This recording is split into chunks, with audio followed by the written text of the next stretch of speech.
Halo viewers.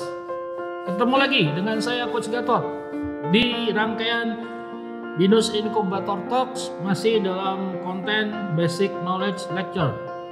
Melanjutkan konten sebelumnya, saya akan diskusikan tentang key activities di sini. Bagian dari bisnis model Canvas yang kita wajib dan sangat perlu berhati-hati untuk memikirkannya. Key activities itu ibaratnya tanpa item-item ini, bisnis tidak akan berjalan dengan lancar. Sebelum kita diskusi lebih jauh, seperti biasa, like, subscribe, dan share. Oke, supaya teman-teman akan bisa dapat terus update dari konten-konten bermanfaat kita. Oke, langsung ke key activities. Pada dasarnya, blok key activities di bisnis model Canvas itu menggambarkan apa yang sebuah bisnis, apa yang sebuah perusahaan harus lakukan supaya bisa berjalan dengan baik. Apapun itu, dari A sampai Z.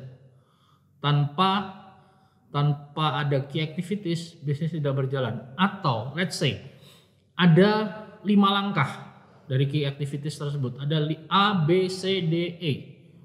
Salah satu saja hilang, maka bisnis ini tidak akan berjalan. That's why ini disebut key activities, karena dia harus ada. Kalau tiba-tiba ada satu yang berhenti, ada hilang, bisnisnya tidak berjalan. So, be careful dengan key activities supaya kita benar-benar bisa firm dan memastikan bahwa oke, ini key activities yang harus ada di bisnis kita dan harus di-maintain. Kenapa harus berhati-hati? Karena ketika itu sudah di state di situ, teman-teman, maka teman-teman perlu memastikan bahwa harus ada backupnya nih. Ketika ada satu yang error, oke, kita punya backup. A, B, C, D, E, tiba-tiba D error, oke, kita punya D cadangan. D cadangan keluar, D utama diperbaiki, bisnis masih tetap berjalan. Agak terganggu, pasti. Contoh yang paling sederhana, misalnya tiba-tiba rumah Anda lampunya mati, sementara Anda harus kuliah di rumah atau harus belajar di rumah atau harus ikut webinar dan sebagainya. Tentu saja wifi mati, laptop potensial habis baterainya. Nah, kalau Anda punya backup genset, masalah selesai. Atau punya backup bisa pakai tethering handphone misalnya, atau untuk backup baterai punya baterai cadangan. So key activities harus ada, jadi harus ada cadangannya untuk memastikan bahwa the whole business akan tetap berjalan dengan normal. Nah, berbicara tentang key activities, maka seperti biasa selalu ada pertanyaan-pertanyaan yang harus kita lontarkan. Yang pertama, lagi-lagi disangkutkan dengan value proposition. Value proposition yang sudah kita define di awal, itu sebenarnya butuh support apa sih? Butuh aktivitas penting apa yang harus ada untuk memastikan bahwa value proposition ini bisa diwujudkan. Maka itu yang harus didefinisikan dengan sangat hati-hati, making sure bahwa value proposition yang sudah kita create dari awal dengan sangat berhati-hati dan memperhatikan kebutuhan customer bisa terwujud berbekal key activities yang memang support. Pertanyaan berikutnya, jenis aktivitas apa yang dibutuhkan oleh jalur distribusi kita melalui channel? Oke, misalnya kalau kita bicara, oke Pak, channel kita pure menggunakan sosial media, fine. Berarti harus ada aktivitas penting di situ berupa develop konten misalnya. Kemudian customer relationship, jenis seperti apa customer relationship-nya yang bisa didukung dengan key activities. Dan lagi-lagi nanti kalau sudah sampai di konten berikutnya, kita ngomongin key activities apa yang paling penting untuk bisa menggrab revenue stream yang kita pengen dapatkan. Oke, so next yang harus kita diskusikan adalah selalu tipe dari key activities. Cuma 3, teman-teman. Yang pertama, aktivitas pertama yang paling penting adalah produksi ada serangkaian aktivitas yang harus ada di dalam sebuah produksi. Mulai dari designing, kemudian manufacturing, merakit, sampai delivering tentu saja. Tentu saja di dalamnya ini ada item-item yang jauh lebih detail dan kecil yang harus diperhatikan juga. Misalnya sebelum deliver tentu saja ada packagingnya harus didesain dengan baik, dan itu juga bentuk-bentuk dari key activities yang tetap harus ada.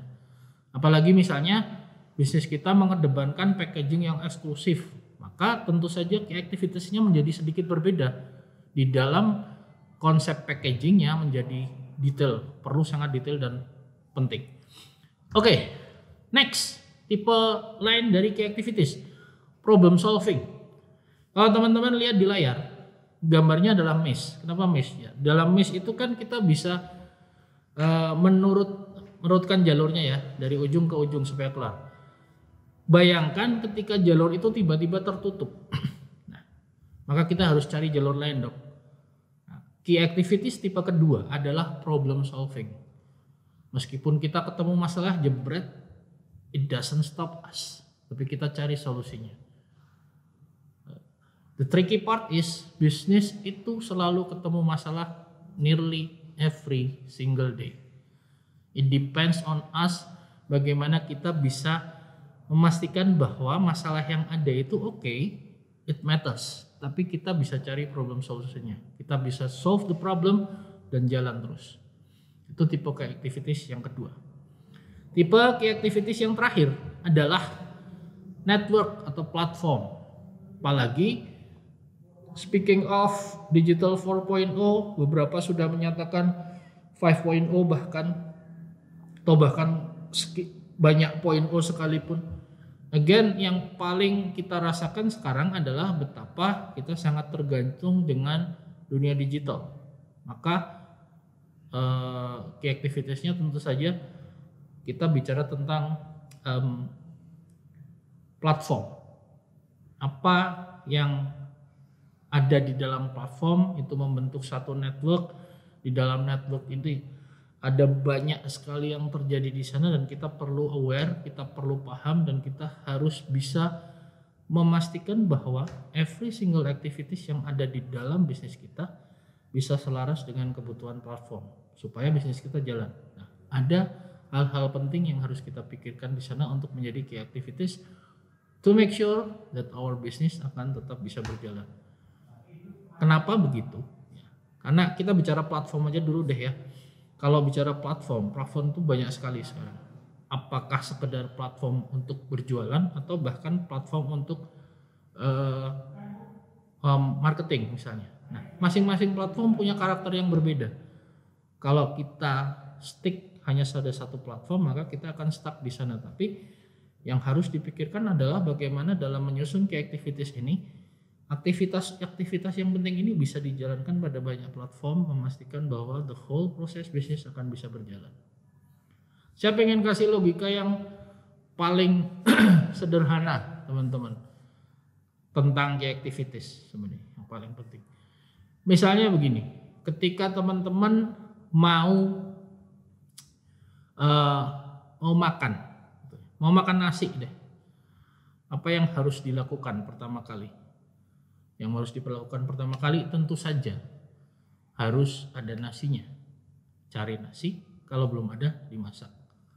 Nah, bayangkan kalau ada aktivitas yang tidak dilakukan di situ.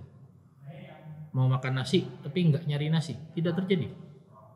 Jadi sebenarnya key activities, kalau kita cari logika key activities supaya lebih mudah berpikirnya, kita compare dengan apa yang kita lakukan every single day. Kita tidak bisa membuka laptop, tidak bisa menggunakan laptop ketika baterainya tidak terisi. Kalau baterai harus terisi, kita harus colokkan. Untuk bisa colokkan kita harus dekat ke stop kontak. Itu key activities yang mungkin harus kita lakukan every single day without we realize. Hanya ketika bicara dalam konsep bisnis, maka key activitiesnya akan berhubungan dengan banyak hal. Seperti yang saya sampaikan di awal tadi, berhubungan dengan value proposition, berhubungan dengan channels, berhubungan dengan customer relationship, dan tentu saja dengan revenue stream.